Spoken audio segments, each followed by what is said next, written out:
Hi guys, I'm Trish. I'm going to make a little video for you today about my top 10 deal breakers for dating. I'll start at number 10. So number 10 is distance. If someone lives too far away, and by distance I don't just mean if they live in another state or another country, although I have had a boyfriend who lived in Sydney. I live in Melbourne. That it doesn't work.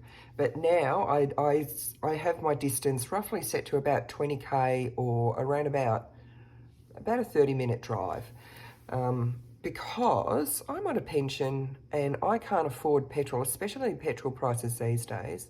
I can't afford petrol to be driving backwards and forwards to someone's house all the time. Plus I have some back problems, and if I drive for more than about 10 minutes at a time, my back can really hurt, and it's just not feasible for me, and it's not feasible for me to expect the guy to be always coming to me. So distance is my number 10. Number 9 is no deal breakers. I've got at least 10 deal breakers that I'm telling you about.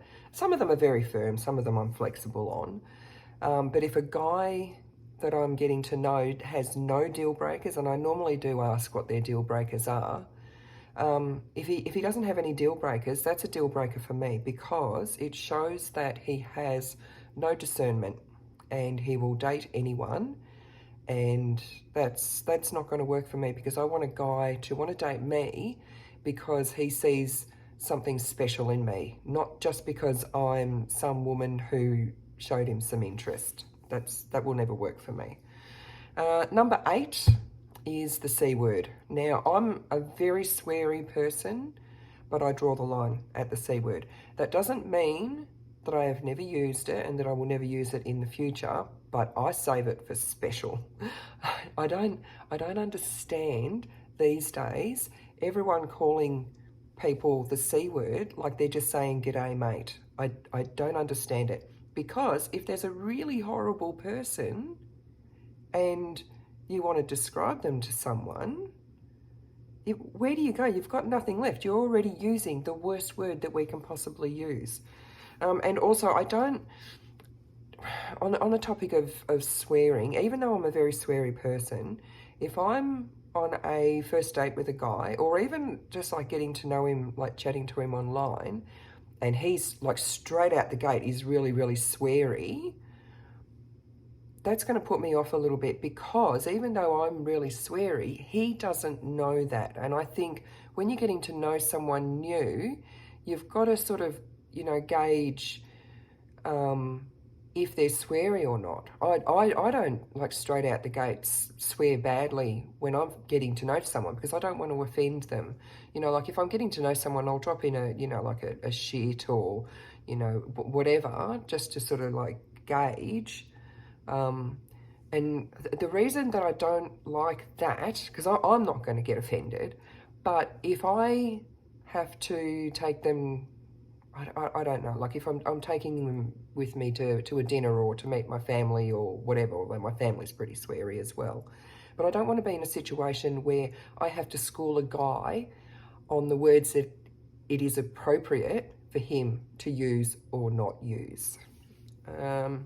Number 7 is if they have no hobbies or interests, or they're not passionate about anything. I've got a lot of hobbies, I've got a lot of interests. I'm always creating something that I need that in my life, like I need to breathe. And I just feel like if a guy has no hobbies or interests or anything like that, other than, like sitting on the couch watching Netflix, then he's going to be expecting me to be his sole source of entertainment. And that's too much. I don't want to be someone's hobby. And I don't care, with one exception, I don't want to be with a guy whose hobby is trains, but that's just a trigger for me, because I was with someone who was absolutely obsessed with trains, and I can't go through that again. But other than that, I don't care what his hobbies or his passions are. He could collect stamps or be really into AFL footy, or, love cars and wanting to go to car shows, or whatever his hobby is. great, as long as it's legal.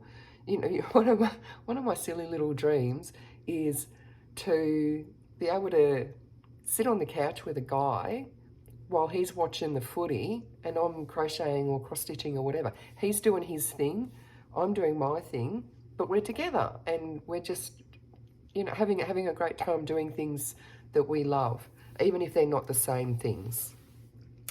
Number 6 is rudeness, and you had better believe I'm going to notice if a guy does not have manners. I was getting a little bit of sneaky KFC the other day, and I was in the drive-through, and I noticed the guy in the car in front of me when he ordered, and then when he went and paid, and then when he actually was handed his food, did not utter one single please or thank you.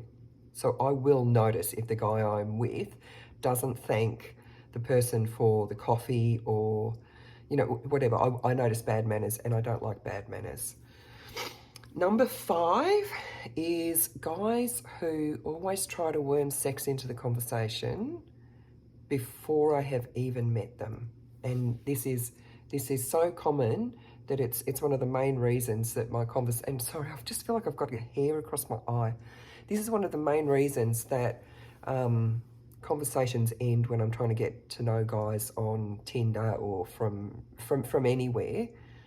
They always just try to turn the conversation sexual, and I don't like it. It's not because I'm a prude.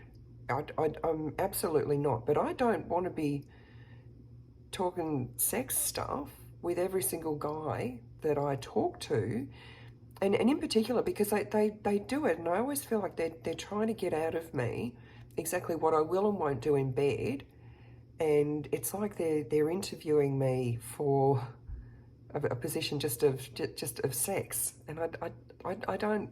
I want so much more than that, and I feel like, you know, if I'm talking to every single guy about sex and you know, like they want details, I don't feel comfortable doing that. Now, if a guy wants to take the time to actually get to know me and date me, and you know, like once I've actually met a guy and we're actually sleeping together and stuff, I'm happy to talk about sex.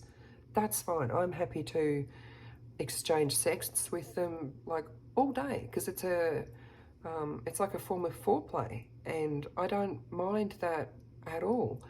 But not with guys that I haven't even met yet. I do not like that at all. And guys now, and I've had this happen a few times, it's almost like I begin to wonder sometimes if there's a mailing list that guys get onto of things to say to women. And I say that because I had a period, there was twice in a 24-hour period where 2 separate guys said the exact same thing to me, and it was just a weird thing to say. Like, I have a lot of guys tell me that I have a beautiful smile, or, you know, that's mostly what they say. Oh, you know, you've got a really beautiful smile. But and which I think is pretty normal. It's a normal compliment to make. It's a nice compliment. But 2 guys in a 24-hour period both said to me that I had a charming smile. Now that's just weird.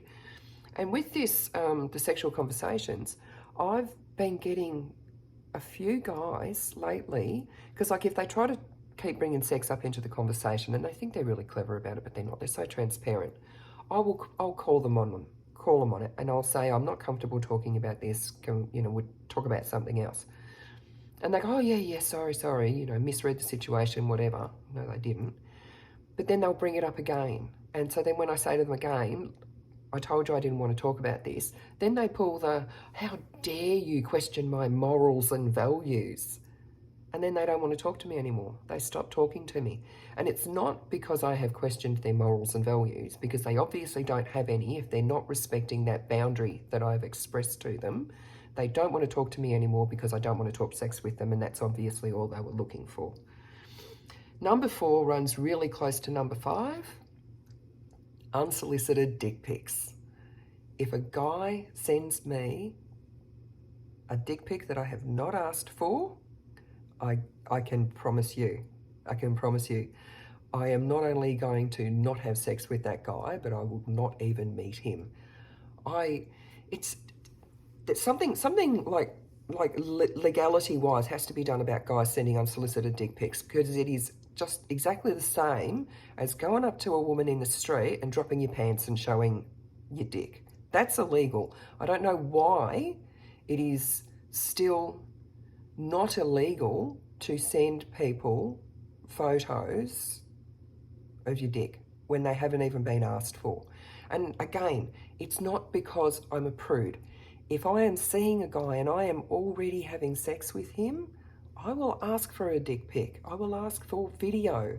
So it's not about me being prudish. It's I don't want to see your junk if I haven't even met you. That's not an introduction that I want. And also, if I am going to sleep with a guy, I like that to be a surprise. Now, it's not always a good surprise. I've had some bad surprises where I've just had to, put a smile on my face and make do. But I do like it to be a surprise. And the same as with the other one about no sexual convos. If a guy wants to talk to me about sex and tell me everything that he's, says he's going to do, by the time I actually get to having sex with him, I already know blow by blow what's going to happen. And there is a bit of an exception to that. Like if I'm already seeing someone and they want to try something new and, you talk about it so that, you've got that consent and all the rest of it. I don't mind that, but not someone I haven't even met. Number 3 is smoking. I'm a non-smoker and I am the worst kind of non-smoker. I'm an ex-smoker. I haven't had a smoke in over 29 years. I used to smoke 2 packs a day. Now, even though it's number 3, it's not a hard deal breaker, and I have to say that because the last guy I dated was a smoker, but he didn't smoke much, and he never smoked around me, and I only ever tasted it on him once. And I have dated smokers before. I fell in love with a smoker many, many years ago, but I don't want to spend my twilight years caring for someone who has lung cancer or COPD, because that is a largely preventable illness.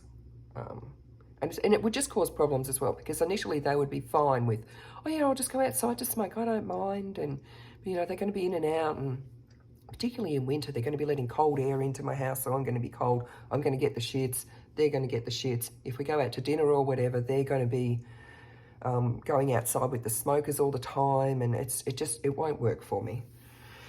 Number 2, really big one, alcoholism. There's a lot of alcoholism in my family. I've seen it ruin people's lives. Apart from anything else, like when people are drinking a lot like that, they make very poor decisions. And I don't want to be with a man who's going to prefer to go out drinking than spending time with me. I would make an exception if there was a bloke who was an alcoholic but acknowledged it and was actively working on healing, and I would understand that he would have setbacks, but I would be fully supportive as long as when he did have his setbacks and he was drinking, that he wasn't aggressive or abusive or violent in any way. But alcoholism, that is a really, really big one for me. I'm just looking at the time. And drugs. Drugs, that is the hardest one. That is a hard no. Absolutely not. I have stopped seeing a guy because I found out on the second date, I think it was, that he used to smoke ice and he hadn't had any for 6 months. Still no.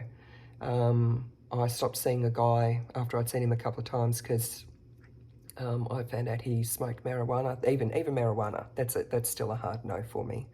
So drugs is probably my only absolute zero tolerance. So I'd love to know what your deal breakers are. If you want to put them down in the comments, tell me what your deal breakers are and why. And that's it for now.